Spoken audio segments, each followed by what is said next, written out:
Oi, pessoal! Eu sou o professor Thales e essa é a disciplina de Eletrônica Digital. Hoje nós vamos falar uma introdução em relação a essa disciplina. Então, o que seria eletrônica? A eletrônica é a ciência que estuda a forma de controlar a energia elétrica por meios elétricos, nos quais os elétrons têm um papel fundamental. Então, nesse caso, todas as chaves, todos os componentes são controlados por meio de elementos elétricos. A eletrônica digital, que é o foco dessa disciplina, ela se concentra em analisar os princípios fundamentais, os conceitos, as formas de operação e o funcionamento de sistemas digitais. Existem duas formas de se representar o valor numérico de quantidades. Duas formas de se falar quanto que eu tenho de uma certa quantia. As duas são a analógica e digital. Focando primeiramente nas representações analógicas, o valor de uma quantidade ela é proporcional ao valor de uma determinada grandeza, como por exemplo uma tensão elétrica, corrente, medida de movimento ou então uma temperatura, por exemplo.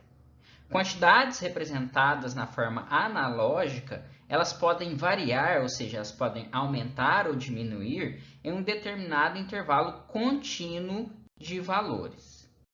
Aqui eu trago alguns exemplos de representações analógicas.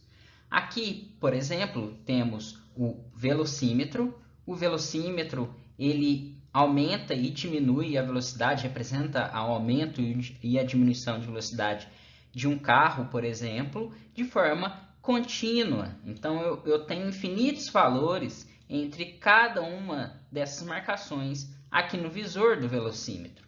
Portanto, eu falo que essa representação ela é analógica. De forma semelhante, nós temos a representação de um relógio de ponteiros de forma analógica.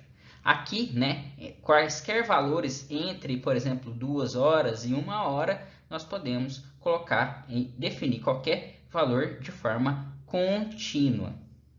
E, finalmente, nós temos aqui um sinal de tensão, nesse caso aqui, tensão alternada, como aquilo que nós obtemos da tomada, ele também é obtido aqui de forma contínua. Em contraponto às representações analógicas, nós temos as representações digitais. As representações digitais elas possuem natureza discreta, de forma que as quantidades são representadas não por quantidades proporcionais, mas sim por dígitos. Aqui eu trago uma comparação entre uma representação analógica e uma representação digital.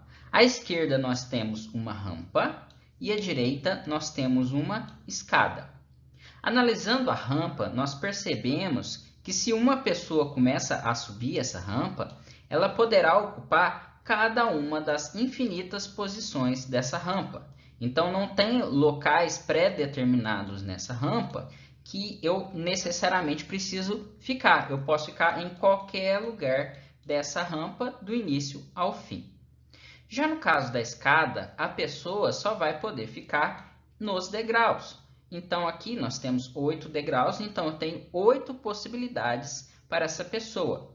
Então, comparando aqui, na rampa nós temos uma representação contínua e aqui à direita, na escada, nós temos uma representação discreta, de forma que a rampa é analógica e a escada é uma representação digital. Podemos citar aqui algumas vantagens das técnicas digitais comparadas às técnicas analógicas. Então, os sistemas digitais geralmente são mais fáceis de projetar, possuem um armazenamento mais fácil das suas informações, ela possui maior exatidão e maior precisão na sua representação. Os circuitos digitais são menos afetados por ruídos comparados aos circuitos analógicos. E, finalmente, o maior número de circuitos digitais pode ser colocado dentro de um circuito integrado, um chip. né? Aquilo que nós vemos como um chip na placa de circuito impresso. No caso dos circuitos digitais, eu posso colocar um número maior comparado aos circuitos analógicos. E as técnicas digitais, por acaso, possuem desvantagens? Sim, possui. Por quê? Porque o mundo real é quase totalmente analógico. Quase todos os sinais que nós observamos, que nós podemos medir, são analógicos e não digitais.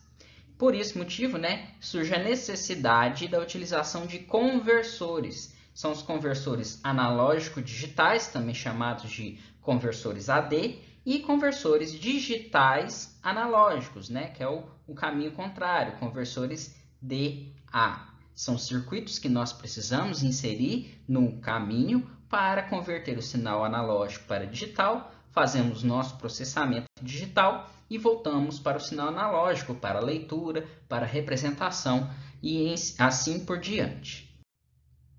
Vamos agora fazer algumas análises em relação a alguns elementos em relação à sua representação como sendo analógica ou digital. O primeiro exemplo que eu trago aqui é uma chave de 10 posições. Então, nós podemos colocar essa posição aqui em 10 locais. Então, o que significa? Que não existe uma mudança contínua entre os valores, e sim uma mudança discreta. Eu pulo direto de 1 para 2, não existe um e-mail aqui, por exemplo. Então, na mudança de chave, essa mudança é feita de forma discreta. Portanto, esse sistema representa um sistema digital. Outro exemplo é a corrente elétrica na tomada da parede. Então, é a corrente que nós medimos diretamente na tomada. Aqui eu estou representando essa minha corrente alternada por meio de um osciloscópio, que é esse equipamento que consegue observar no tempo a mudança dessa minha corrente. Então, nós podemos notar que ela sobe, ela chega no seu pico, ela desce, encontra um valor negativo e ela continua assim de forma periódica durante todo o tempo. Por isso que é uma corrente alternada. Nesse caso aqui, observando essa grandeza, nós temos valores contínuos. Então, consigo obter aqui, entre um ponto e outro, vários outros pequenos pontos. Então, devido a essa representação contínua, aqui meu sistema é analógico. Outro exemplo aqui é a temperatura de uma sala. Então, se eu colocar um sensor de temperatura, esse meu sensor ele vai observar valores também, assim como a tensão, contínuos. Eu tenho qualquer valor, entre dois valores de temperatura, eu tenho vários pontos, vários valores, subvalores de temperaturas. Então, eu posso representar 25 graus, 26 graus, tenho entre elas 25,5 graus, 25,53 graus e assim por diante. Eu tenho um valor, uma variação contínua ali. Portanto, a temperatura representa um sistema analógico. E os grãos de areia de uma praia. Então, se eu pegar um monte de areia na minha mão, eu consigo contar individualmente cada um dos meus grãos de areia. Então, eu vou contar 1, vou contar 2, mas eu não vou contar 2,5. Não existe 2,5 grão de areia. Se eu dividir ali no meio, ele passa antes que era 1, passa a virar 2 grãos de areia. Então, por esse motivo, uma vez que eu não tenho uma continuidade, eu tenho valores discretos, esse sistema aqui de grãos de areia na praia é um sistema digital. Finalmente, nós temos aqui o velocímetro de um automóvel. Observando esse velocímetro da esquerda, esse velocímetro de ponteiro, à medida que esse ponteiro vai excursionando aqui, eu consigo observar que ele obtém qualquer valor contínuo. Então, aqui entre 40 e 45 ou 50, nós temos vários pequenos valores entre eles que o meu ponteiro consegue representar. Observem bem esse outro velocímetro da direita. Aqui, quando ele está, por exemplo, a 100 km por hora e ele passa para 100,1 km por hora, ele ainda vai representar como sendo 100 km por hora, porque eu ainda não atingi o nível suficiente para eu representar como sendo 101 km por hora, por exemplo. Então, ele só vai mudar quando eu atinjo essa diferença de 1 km por hora. Então, eu tenho estados pré-definidos que eu consigo mostrar para a pessoa, para quem está observando esse velocímetro.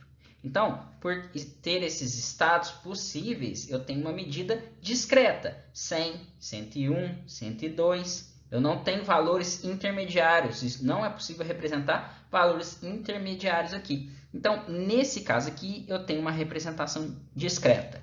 E aqui na esquerda nós temos uma representação contínua. Por isso que o velocímetro do automóvel depende. Aqui à esquerda esse velocímetro ele é analógico e à direita esse outro velocímetro ele é digital. Bom, pessoal, por hoje era isso que eu queria mostrar para vocês. Façam as atividades propostas no Moodle. Essas atividades, elas valem nota, elas compõem parte da nota total de vocês e também elas valem a presença na semana de vocês. Então, é extremamente importante que vocês façam essas atividades no Moodle. Em caso de dúvidas, vocês podem entrar em contato comigo por meio de e-mail, lá no nosso servidor do Discord ou nos fóruns do Moodle. Muito obrigado pela atenção e até mais.